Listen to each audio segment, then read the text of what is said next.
communication was gone. Cell phones died, nothing worked. Without the ham radios, we were not able to communicate with our shelters because the phone lines are down. We weren't able to communicate with our other resources like FEMA and MEMA and the Office of Emergency Management. With no communication whatsoever, with all the systems down, it was very important to Dr. O'Brien. Communications are extremely fragile, and that tends to be our biggest issue. As soon as the wind died down just a little, I was up stringing antennas up on the roof. I immediately began to pass emergency traffic, physicians, nurses, any state, bring your license.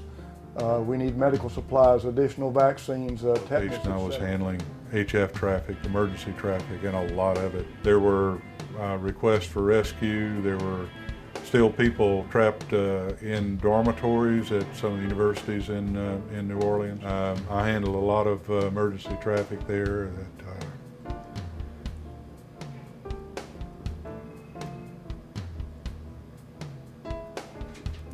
Tough, massive. Let's face it, this is the greatest natural disaster we've had in the United States. It's really been an experience for me, and I'm glad to help. I wound up setting up in a Walmart parking lot. I was receiving traffic over the HF net, a lot of search and rescue. People trapped in attics, people trapped on roofs. There was a woman in labor with serious complications, and she was not going to make it if she didn't get out. They couldn't get a helicopter into that hospital. The helicopter got into Tulane Hospital, and then they had a boat en route to pick her up. And we had her ready to go, and getting in the boat, she got out safely and got into the chopper. That was a real heartwarming experience. Because I am from New Orleans, this region is a very deep and super important part of who I am. I had to do something. This is my first emergency as a ham radio operator. We put up an antenna at the Red Cross headquarters in Brookhaven, set them up with a radio base, moved down to Gulfport, did some work there, slept in a school. It's better than sitting home and watching it on TV. It's very difficult for me because I'm from New Orleans. I went ahead and got my ticket after 9/11 because I wanted to be of some use. I love the idea of talking on the radio to people on the other side of the planet who you've never seen. And so I did it so that I would be of use. And it's paid off. It's really paid off.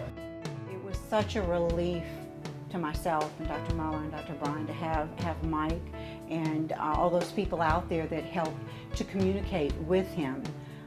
It's definitely a definite, warm, heartfelt thank you from me and from our staff. Without the ham operators, we really don't have a way to communicate.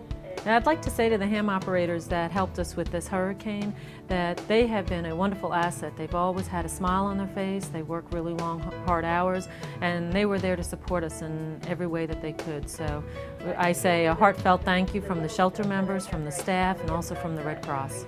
Cell phones, landline telephones, internet, email. Outside of that, what is there? I mean, if it's all down, it's down, and if you can't get at the airwaves via the ham operators, then there's no communication. Thanks, guys. Myself personally and the Red Cross truly, truly, truly offers their complete and wholehearted thanks. I think the American people offer their thanks in that the people in this area are really appreciative of what their efforts are, because from what I understand, you're all doing this as full volunteers, no recompense, you're paying your own way, and that goes really above and beyond anything that I have known before. So a very wonderful, heartfelt thanks, and keep coming back. And if there's anything that we can do for you guys, let us know.